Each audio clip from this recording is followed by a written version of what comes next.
Hello and welcome to Straight Talk Africa. I'm your host, Hayde Adams. This week, we look at Africa's urban future. As people across the continent make the move to the cities, how will those urban areas deliver on the hopes and aspirations of those coming and those who are already there? We'll also talk smart cities in Africa. What are they? Do African countries really need them? And how smart is the idea itself? We'll get a reality check from our guests and we'll tell you why some in South Africa were not prepared to see this photo on the cover of Time magazine. I'll speak to the photographer behind that image and he'll tell us why he keeps flying his drone over cities in Africa and around the world. All of that and more coming up. Straight Talk Africa starts now.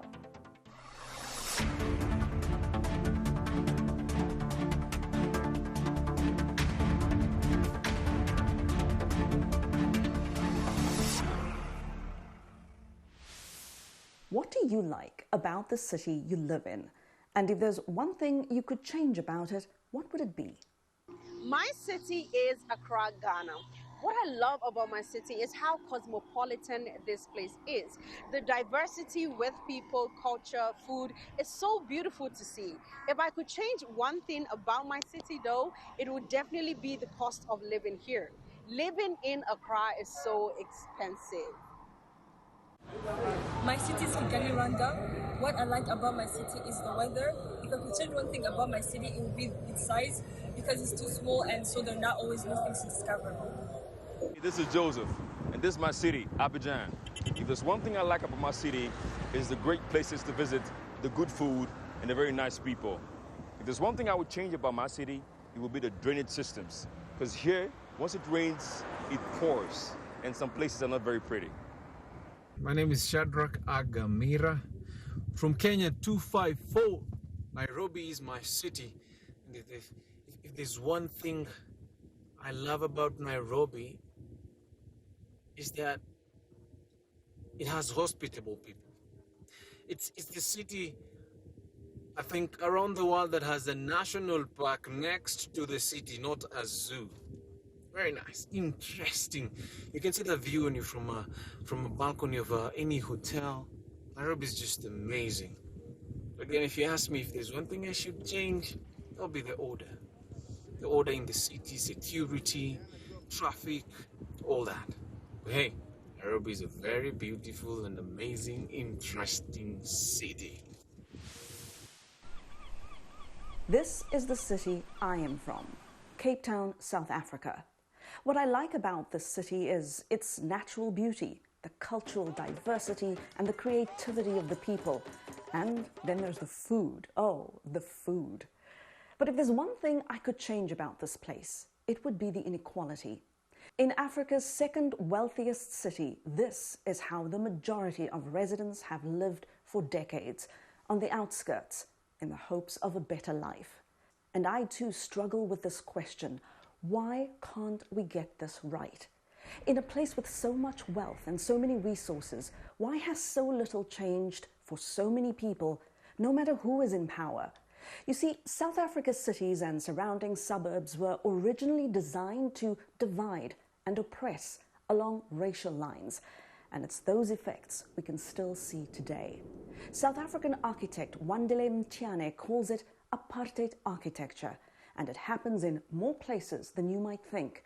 He spoke to me from his home city of Durban and explained why he says this kind of design is actually genius and what he's doing to dismantle it. So what they did was they came up with this thing called the 40-40 rule. So where they would build a 40 square meter home, which would be a labor camp for the majority of the people, black people in South Africa, place it 40 kilometers away from town where sort of the white masters lived, and then devoid those communities of economic opportunities and gathering places, because those will have political implications with them. And what this did was it forced people to spend 40% of their income commuting 40 kilometers to go work in town, where only that's where the jobs and economic opportunities were. The laws might have changed, but the architecture didn't. So people are still spending 40% of their income commuting to work in town today. which then renders them incapable of developing their own homes and their own communities.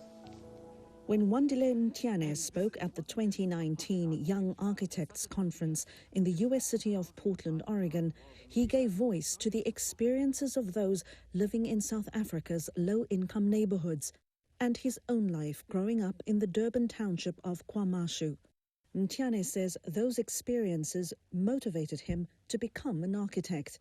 Speaking to me via Skype, Mthiyane explains his design approach, homes and communities centered around human dignity. Because without a dignified house, you can get a job.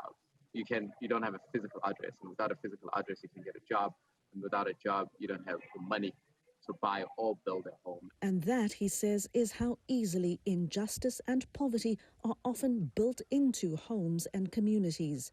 10 years after these houses have been built, we watch the news, and what we see is that that community has the highest crime rates, the highest high school dropout rates, the highest pregnancy rates, and all of these things. And we think to ourselves, like, what's wrong with the people in that community? But in reality, it's like, what's wrong with the designers and the people that created that community, right? Because people within that communities are merely living up to what's been designed for them. Mthiyane saw an opportunity to redraw the picture. He started Ubuntu Design Group, working with architects and students from around the world to solve design problems in low-income neighborhoods. We started looking at different housing projects around the world, and we realized the majority of social housing projects around the world have failed. And they have failed because of three reasons. One, for some reason, when people are designing for low-income communities, they think that they shouldn't consult them in the designing of their own home. It's failed because whenever people design low-income communities, they put them away from economic opportunities, which is ironic because the only reason why you have slums and shantytowns is because people are trying to move closer to work. People design these social housing projects in a box which is almost impossible to add on as the family grows in number and in economy. So it practically forces people to stay within that low-income bracket. Mthiyane says it's important that architects listen first, then build. Yeah, so basically, a lot of, when it rains, the water comes in.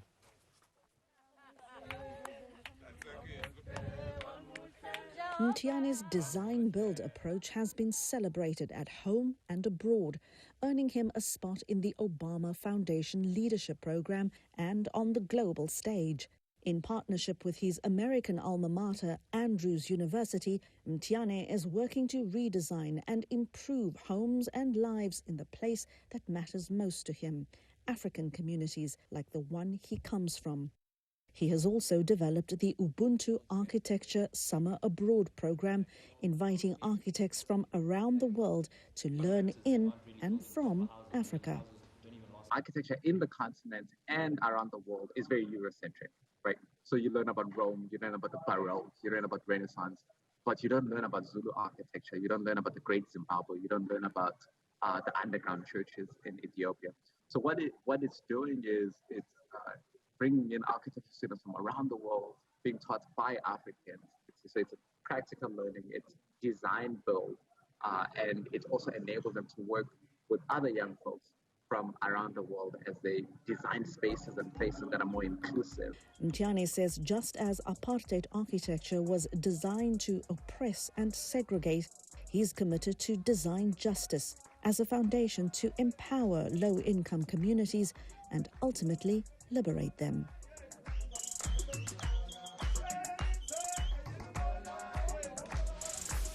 Architect Wandile Mthiyane sharing his ideas and his work with me from Durban, South Africa. Now, much has been said and written about rapid urbanization on the continent. This idea that people leave the rural parts of their country and move to the city in search of jobs and a better life. But are Africa's cities really delivering on those opportunities and dreams of a better life?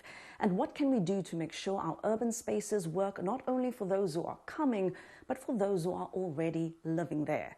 Earlier, I spoke to Emana Nsikan-George. She's a climate researcher and sustainability practitioner on climate actions and joins me from Frankfurt, Germany. Also with us is Christian Benimana. He's a Rwanda-based architect and managing director of the Mass Design Group. He's also the director of the African Design Center and joins us from the Rwandan capital of Kigali. Emana and Christian, I do thank you so much for joining me. And Christian, I'm going to put the first question to you first. How do we address the inequality that we're seeing in many of our cities? Because this is not just an African issue. I mean, this plays out around the world, this demarcation between the haves and the have-nots. I see it in the city where I live now, here in the United States. I see it when I go back to the city that I'm originally from. I have to wonder sometimes, is it too late in some places to turn things around? The visible inequality you're pointing out is not the problem.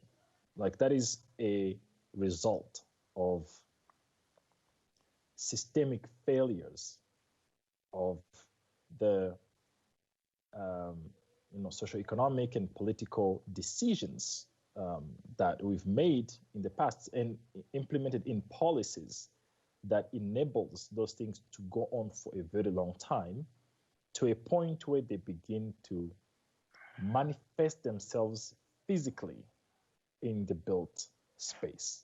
For me, the starting point of addressing those issues does not lie in reworking the physical arrangement of the physical space of the cities, but it's about addressing the thinking, the policies, the ideology that has created an environment in which the proliferation of these ideas have gone in a way that we feel comfortable building them in physical spaces of our cities. Emana, how do you see it? Cities, it's a nomenclature which we gave to spaces that are densely populated because of the strategic relevance of certain infrastructure that were actually being developed in these spaces. So it doesn't mean that it has changed the development dynamics of Africa in any way. The texture, the problems, the development challenges which we have in Africa has been moved from the rural areas to where we call cities. So it doesn't change the texture of the society in any way. That a space is called a city is simply because of the strategic location or the strategic locations of certain government institutions or utilities, public utilities that are available and which people get attracted to for leaving the rural areas in order to find empowerment, in order to find work, in order to find improvement in lives. That does not in any way dismantle the age-long structure of irresponsive government and a very weak development capacity of our government. And yet we see megacities springing up across the continent. And just for some background for our viewers here, I'm talking about megacities like Cairo, Kinshasa, Lagos. These are cities with a population of at least 10 million people. And the United Nations says places like Dar es Salaam, Luanda, and Johannesburg, they're set to become megacities in less than 10 years' time. And then in the 10 years after that, we'll see places like Nairobi and Addis Ababa becoming megacities as people move from the rural parts of their country in search of high-paying jobs. But are these cities in any way delivering on the hopes and aspirations and the opportunities that people seek and continue to seek? I would answer your question from two dimensions. First of all, I would say yes, cities are actually providing the opportunities for some people, and also no for other people. And for those people whose cities are providing the perceived or the intended opportunities are the people who have, I am speaking as a Nigerian from the context of where I come from, although I live in Germany. So for the people whose cities are provided opportunities for are the people who have some connections to people who are in influences in positions of authority. So cities have actually delivered those, fulfill the dreams of these people. And then also in terms of percentages, I think it's important to weigh for the people who have realized their dreams in cities, in terms of comparative percentages, it would be very negligible to people who are still struggling in cities, who left the rural spaces with the hope of improving lives and conditions in the cities. In terms of percentage, it's very, very negligible, because that is why if it weren't negligible, we wouldn't have been talking about and elaborating on the concept of urban slums and urban dwellers. And so this distinction, this very clear distinction, tells us that the percentage of people who have realized their dreams in cities is very negligible compared to the percentage relatively to the people who are still struggling in the drains of poverty. Christian, what's your take on this? Yeah, I mean, absolutely. I think I agree with everything Emana is saying. There's also like an important thing to note about the transition we're making in times, especially brought up by the availability of technology. And there's something that I heard Dr. Kim, the former president of the World Bank, said that I think like resonated a lot with this kind of like transition of time that I'm mentioning, is that because of how technology is making the world become a global village, is that aspirations of people, mostly young people across the world who know how to manipulate this technology really well, are converging. Like, you know, most young people who are able to consume this flow of information coming through technology are able to understand what their aspirations for a good future would look like from a global perspective. Unfortunately, the opportunities, as Emana was saying, that is availed to these many people who are migrating in the search of those aspirations are not equally distributed. And what ends up happening is that then you have this influx of people who, of course, move to greener pastures in pursuit of these opportunities. Unfortunately, they end up being met with this disappointment. So to answer your question earlier about you know, do people fulfill these opportunities? Yes or no? I agree with Emana. Yes, there's a class of people who do actually make it happen, but their percentage is negligible, because one of the things that these cities do is like they don't provide a playing field for everybody, but they do level the playing field a little bit, so that they offer some opportunities where like in the rural areas they might not be. But the challenge is the scale and the speed to which they need to respond to creating these opportunities, because of increased populations and a lot of like these things we just talk about, like exclusive policies and those sort of things. And that's what creates this kind of like holding space that we end up calling like slums and informal settlement and everything else, because like then everybody's held within that physical and space and time, while they get on this long line of waiting, and most of the time like it takes too long, and then becomes like this permanent thing that was normally supposed to be temporary. So I think that phenomenon is an added challenge to urbanization, especially in fast developing areas of the world, which Africa is at the helm of it. Like our urbanization in Africa is still really low, and as like we transition from like a higher urbanization percentage, like this problem is going to be worse and worse and worse. I want to talk now about smart cities. The last time I was in Johannesburg, I have to share with you, I went in search of these elusive smart cities. In Johannesburg, it was supposed to have been in a place called Modderfontein, and that literally means fountain of mud. So I went there, and what I found was no smart city, probably more mud than city. Now, Emana, I know you have a lot to say on this issue. You've written about it extensively. So I'm going to let Christian get a word in here. What are these smart cities? Am I missing something here? Where are they? Are they coming? Are they here? How will they work? Where will everybody live? And then, are they really such a smart idea?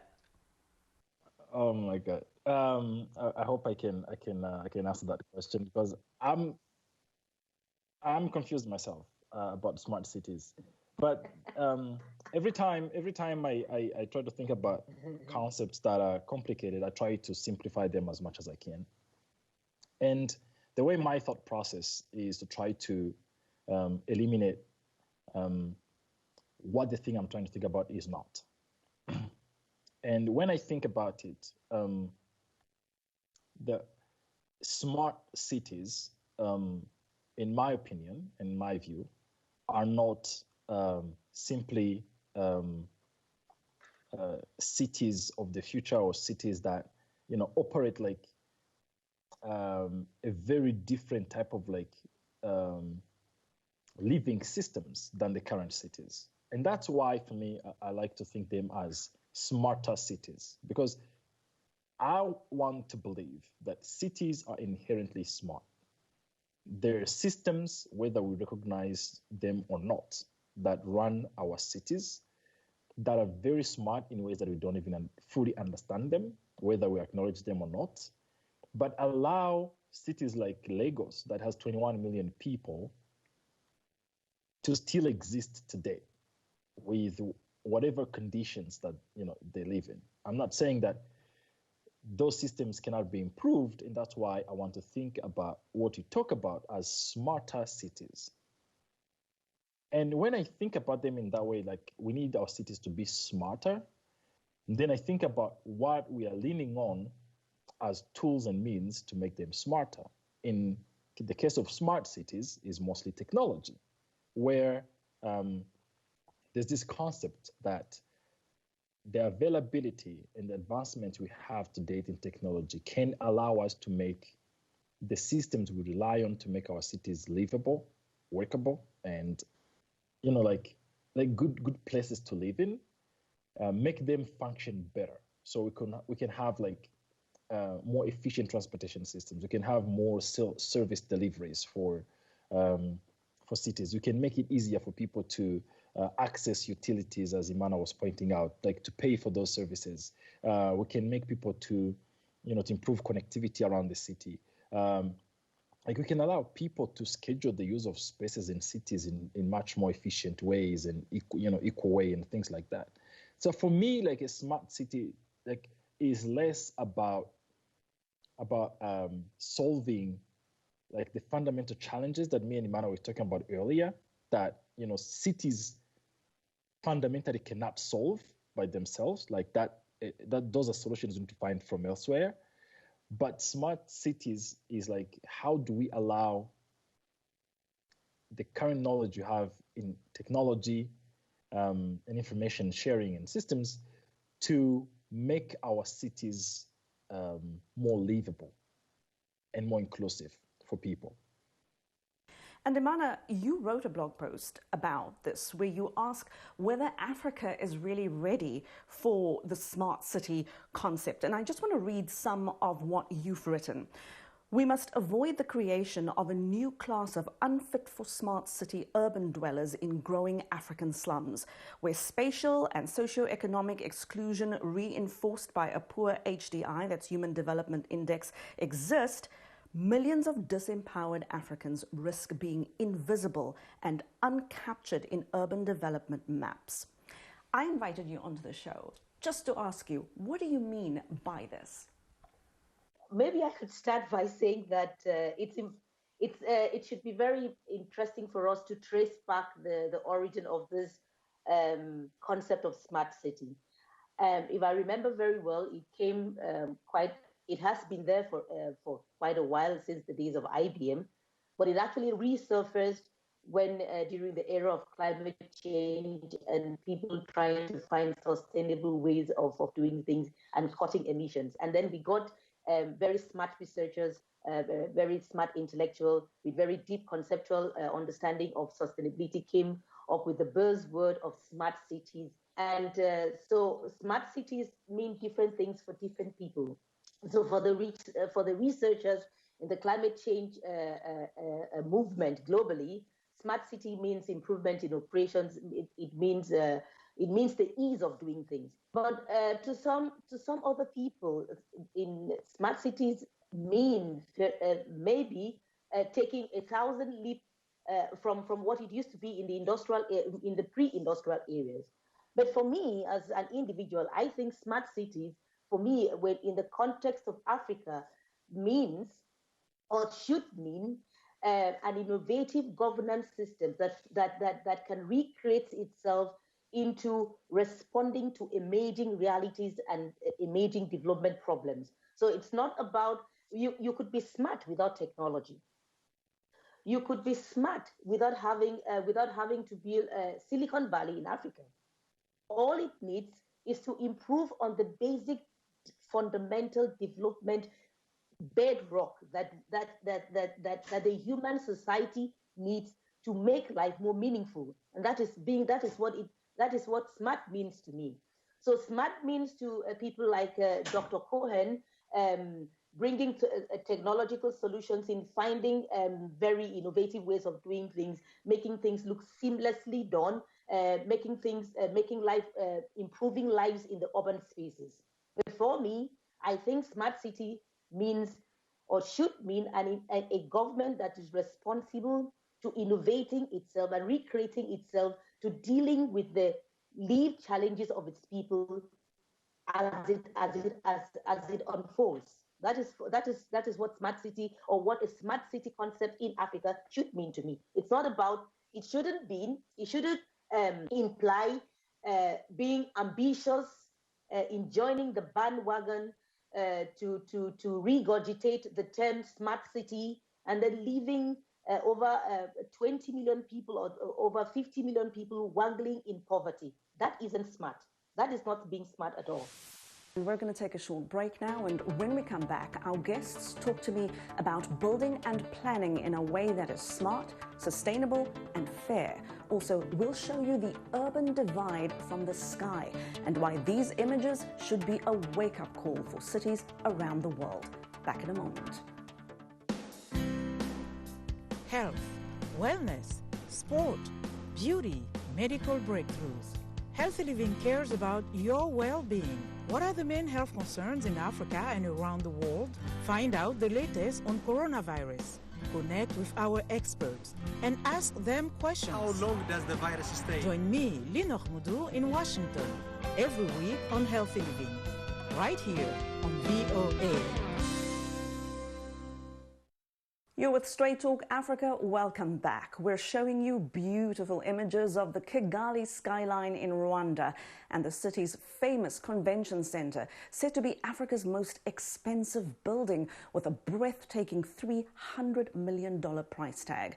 This famous landmark was unveiled in 2016 and is said to have many eco-friendly features.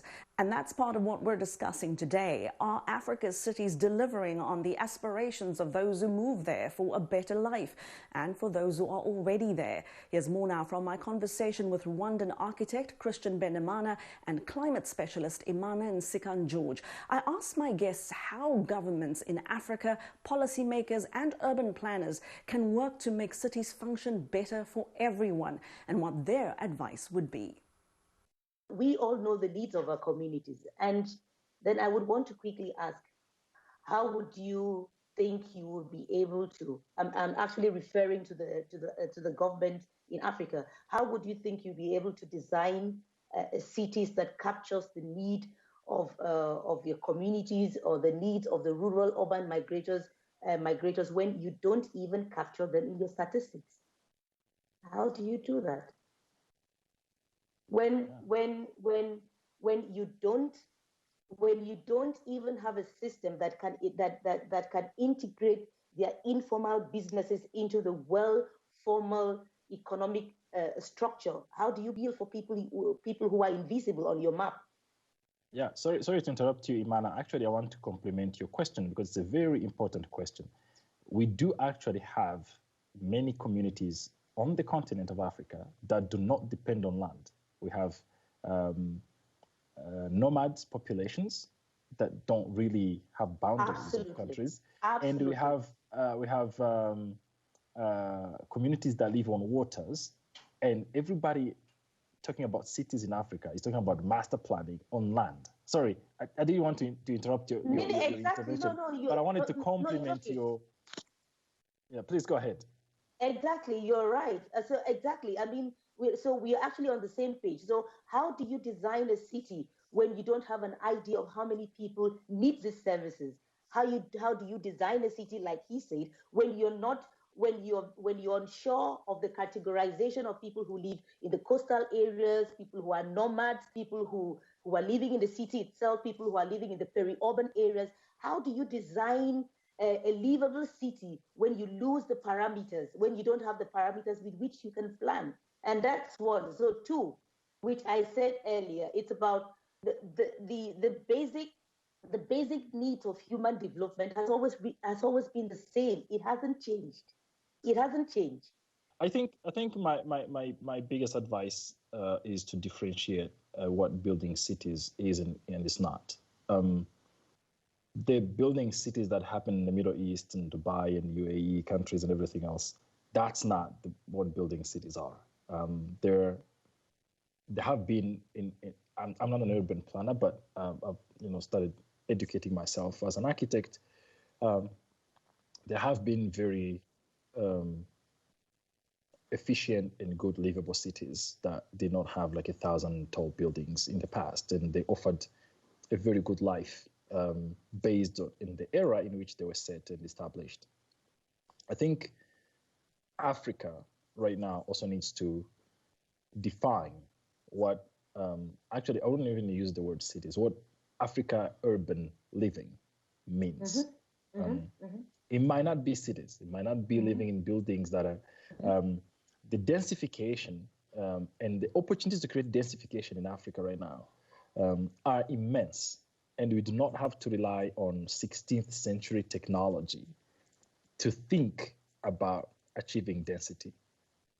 I'm hoping very soon we're going to have a means to transfer electricity wirelessly. People are connected via telephones. And if governments can commit to offering services online, people don't have to travel thousands of kilometers to go seek simple civic services they need to get.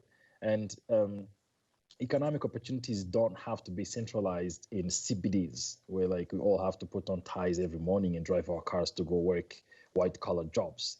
Outsourcing is being reinvented itself. So a lot of things that justify the existence of cities as we know now are going under tremendous transformation. So if those justification for cities are no longer a viable option, why would Africa invest billions and billions of funding to create the same cities that are becoming obsolete pretty much? So we need to first start at redefining what urban living, or I don't even know if you should say urban, like density living or access to services and a good life and utilities and all these things means in the African context.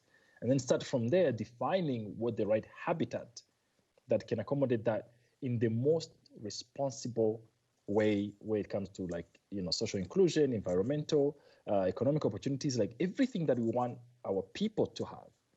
And then what we end up with as a canvas is what we're going to work with. But I think starting from this thing called cities and put a lot of efforts in trying to make that round peg fit, a square holes or any other shape of hole, really, it's not going to work. I would rather that we figure out what the real need is first, and then figure out whatever solution is going to work to respond to that need. And that's what we should go for. Emana, how do you see it? So I want to draw there's a term in which my co-panelists used, which is social inclusion. So I want to draw quite quickly from the term in which you use social inclusion, and to make my contribution based on what you've just asked. I would rather ask that we slow down this dichotomy, the concept of in applying this city concept, because the more we apply, the more we build a greater dichotomy between people who are not able to move in time and space to densely populated regions, and we leave them completely. So now, what I would advise, my advice would be, the African government needs to look at its scorecard, at its SDGs scorecard, and that is where it will know whether it needs cities or whether it needs pure development. If we look at our scorecard at the 2020 report, it says that only North Africa is making progress in terms of the 17 SDG goals. And the 3 goals, in fact, the 2 goals that we need to build this Western concept of cities, which is infrastructure, goal 9, and which is peace, goal 16, is completely lacking in Africa. So how do you begin to build a city where you lack, first of all, you lack the instrumentation. You lack an organized society.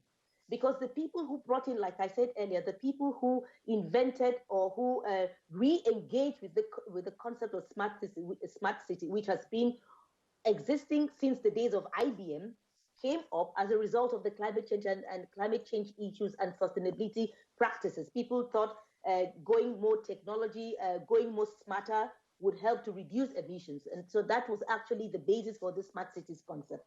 But applying that in Africa, I need to draw our attention, like he said, about social inclusion, which we should use our SDGs, our report, our 2020 scorecard on the on the United Nations scoreboard to see how we are faring. Because we don't have, at the moment, it is one thing to budget for bringing in new technologies. And it's another thing to have the implementation capacity to implement what we have budgeted for. And again, when you talk about smart cities, it's about the Western concept of understanding of smart cities. It's about innovation. How well prepared are we? What are we innovating? So I really think we should go back to our SDG scorecards and see how we are faring. We need infrastructure. ICT itself is a huge infrastructural investment. Technology is a huge investment. Building the algorithms is a huge investment. You pay experts, you pay developers to do it. And when we are scoring so low on health, when we are scoring so low on infrastructure, when we are scoring so low on building schools, I don't think we should be talking about smart cities in Africa. We should be talking about smart government and people who are willing to innovate, to find solutions to the people who need just the very basic development needs of housing, food, and health. Now, Christian and Emana, before we wrap up here, I have a little bit of an exercise for the two of you experts.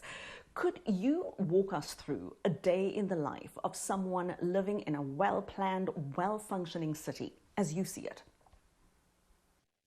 I mean, if I dream a little bit here, I would say that the future of urban living, especially in Africa, is going to be split in being physical and being virtual.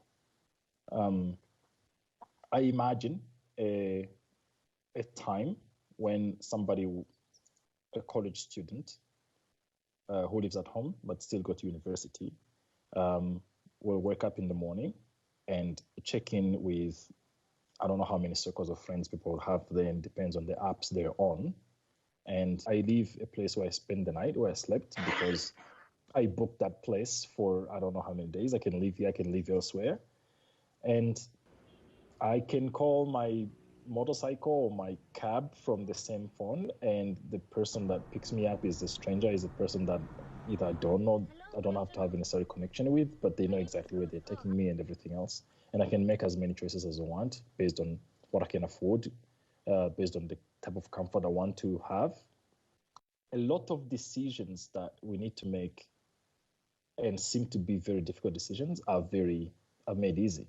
And if you want to have a coffee ready by the time you pass by this junction so you can pick it up, you order it on your way and you continue. Like the systems around you make it very easy for you to make some of these decisions that are mundane but take like a lot of time for that particular person.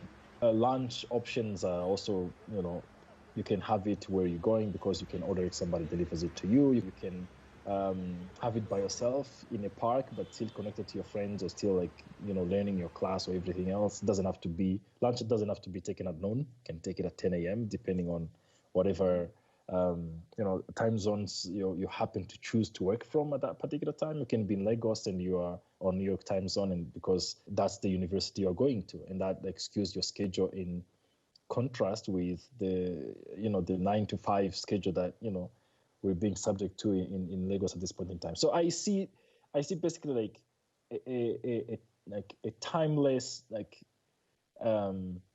bound schedule, and a time where we that college student can leave their brain capacity to make decisions about important things, like the things we're discussing today, but not I need to go to town, and your brain is already consumed by the traffic jam you're going to go through to get there. You have to wait for 2 hours to get a taxi or to get a motor. You don't know if you're gonna die because of a road accident and all those sort of things. You can know what road to avoid, these sort of things. So for me, that's the kind of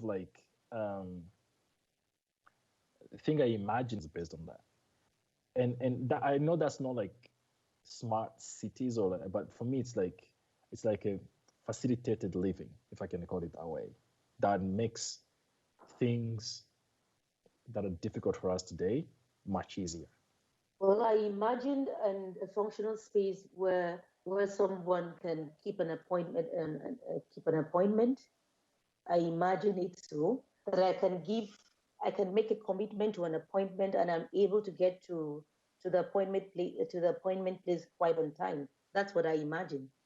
I imagine a functional city being one that all I need to have is a driver's license to permit me to drive, and I don't need to have a car, but I can travel to another city only by just booking online and getting to book the kind of car hires we have in Europe, and minimizing emissions.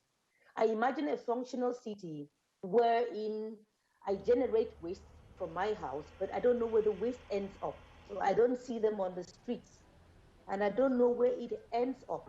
That's the functional city, where the government has well-structured waste management facilities that all I need to do is just to segregate my waste, and the government takes care of the other things. So I imagine a city where I buy and do the shopping, but I don't know where the waste materials end up because I don't see them on the streets. I imagine a smart city, a functional city, where I can walk from the train, which I do in Germany. I do some of my walks while on the train going to work. That's a functional city for me. So that's the idea I have. I imagine a functional city for a day-to-day person in Africa, that I can, like he said, access data when I need to. That's my imagination of a functional city. Emana Nsikan-George in Frankfurt, Germany, and Christian Benimana in Kigali, Rwanda, thank you so much for being with me. I do appreciate your time. Now, we also put a question to you on social media. What does the ideal African city look like to you? Now, Kwamina Sagu Ekromet from Ghana says an ideal city should be green, clean, carbon neutral, energy efficient, self-sustaining, with no slums and no crime. Amenga Tarumam from Nigeria wants a city with ultra-modern structures and skyscrapers like the ones in New York. Ahimbisibwe Brian from Uganda wants a natural city with trees planted within a well-advised radius by environmental specialists. It must have good waste disposal, a superb transport network that's environmentally friendly, and modern infrastructure for doing business. Can't argue with that. Alison Lameri from Sudan believes an ideal African city must showcase the cultures and should be in line with climate goals. Traditional African structures should not be ignored, but rather redesigned for a new era without removing the past. That way we can avoid destruction of our cultures and also save the environment, he says. I really, really like that idea. Angaba Atesiuk Peter from Ghana says his ideal African community would have homes built with mud, surrounded by trees, and where the river bodies are preserved. Lastly, homes should be arranged in order and not be crowded. Effie Najuma in South Sudan simply wants no traffic, no hawkers, and no slums. And then one of our top Facebook fans has a message for me this week. James Rai Majuk from South Sudan says, I welcome her to VOA's TV programs. Let her read listeners' comments so we can all be motivated to watch the program. James, I will absolutely do that. You can keep sending the comments and I will keep reading them on air. I also want to thank all of you for the warm welcome messages on social media. They really do mean a lot to me and I really, really appreciate them. And I hope we can continue to use the social media platform to respectfully engage with one another and discuss the issues that we feature on the show. Remember, your views are an essential part of this program, so I hope you will always keep sharing them with us. When American photographer Johnny Miller flew a drone over the cities of South Africa, he couldn't believe what his camera had captured. What he found prompted him to do the same in other cities across Africa and the world. His work went viral, even landing on the cover of Time magazine. It's all part of a visual project he calls Unequal Scenes, showing the effects of urban inequality from what he believes is the most truthful and revealing angle, the sky. He lives in Cape Town now, and I caught up with him recently during his visit to the United States.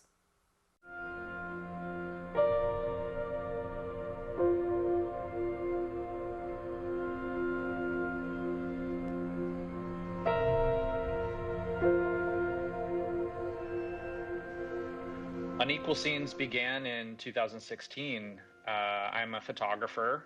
I'm an American living in Cape Town.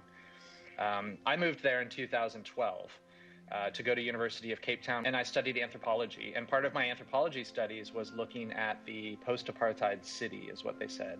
And I realized the post-apartheid city was where I was living in Cape Town. There was blocks and streets and neighborhoods that were totally of one race, wealthy neighborhoods right next to slum neighborhoods, townships, with people living in shacks.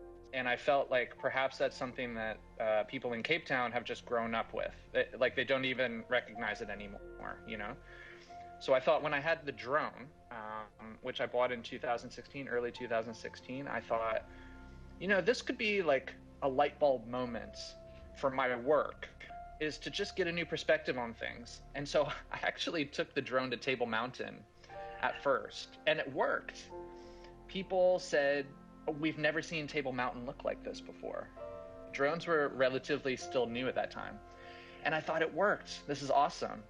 So I literally put the drone in the back of my car and I drove to a neighborhood called Lake Michelle, which is next to a township called Masiphumelele.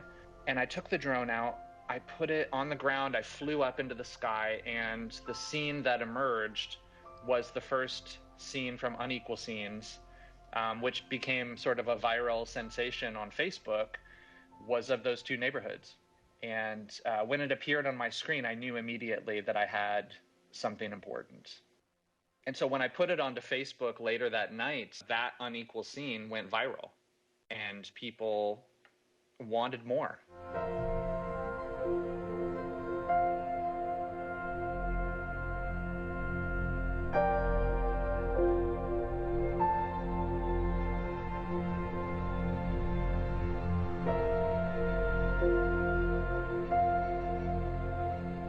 From there, the project just grew.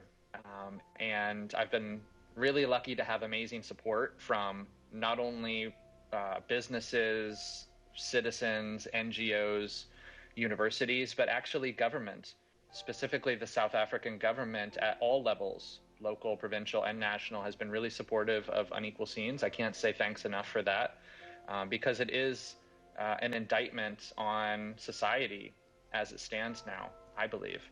And not just in Africa, but around the world where I've done the project.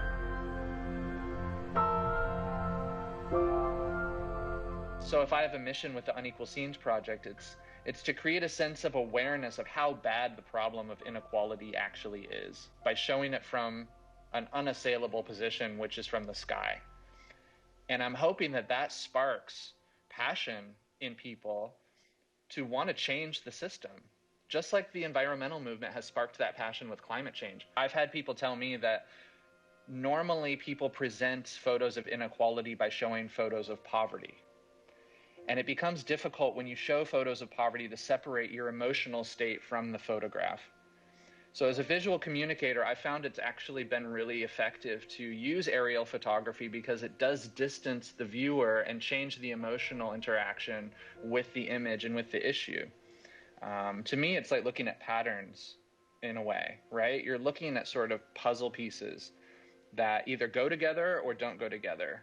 In terms of an aesthetic, I really like to put like strong boundary lines in my photos, not only because of the issue that I'm dealing with, which is inequality, obviously, but because it seems to trigger people in a way when they're scrolling through social media. When they look at my photos, they seem to get triggered in a way that helps them stop, understand more what I'm trying to say, delve deeper into the issue, and then hopefully share the image.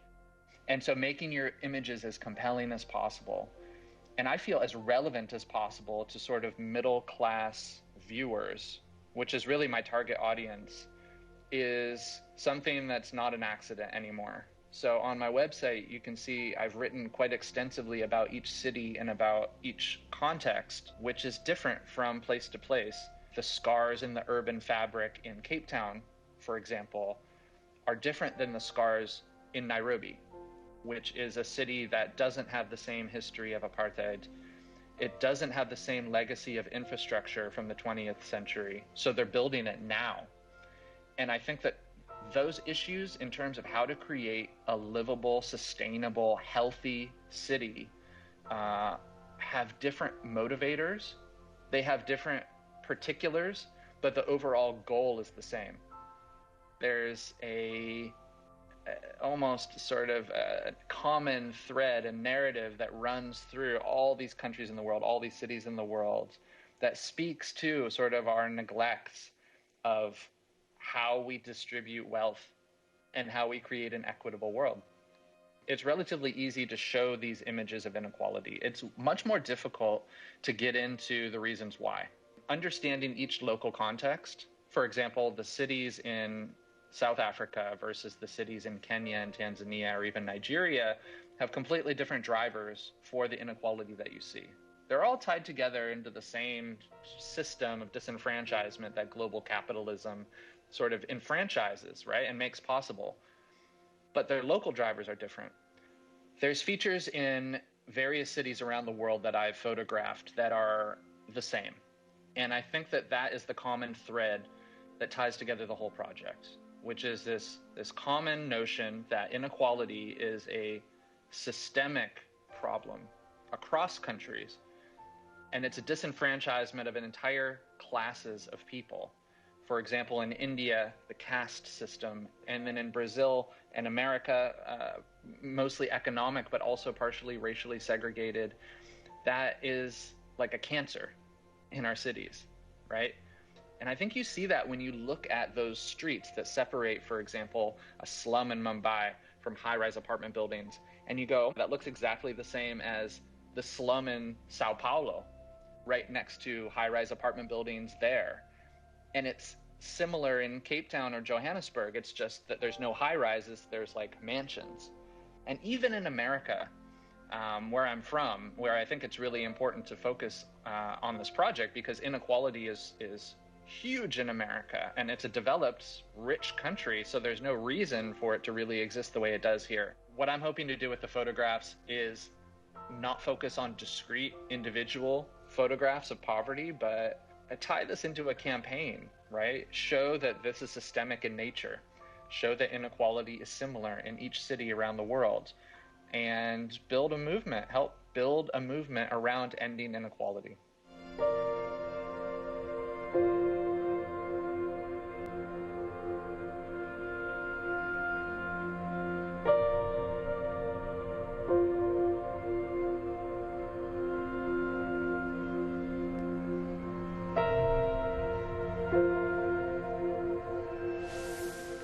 was American photographer Johnny Miller speaking to me from Seattle, Washington. And finally, the Ivorian resort town of Grand Bassam is known for its beaches and French colonial architecture. This town gives you a glimpse of the country's rich cultural and traditional heritage. But recent flooding and the passage of time have taken a toll on the city's historic buildings. Now some of its residents are determined to fix things, as Yasin Sio found in this report narrated by Carol Gunsberg. The town of Grand Bassam, nestled by the Atlantic Ocean, is a veritable open-air museum. French colonists established it as their capital in 1893, erecting graceful buildings for government, commerce, and housing. Those colonial buildings, with verandas, colonnades, and gardens, hint at the port town's wealth early in the 20th century.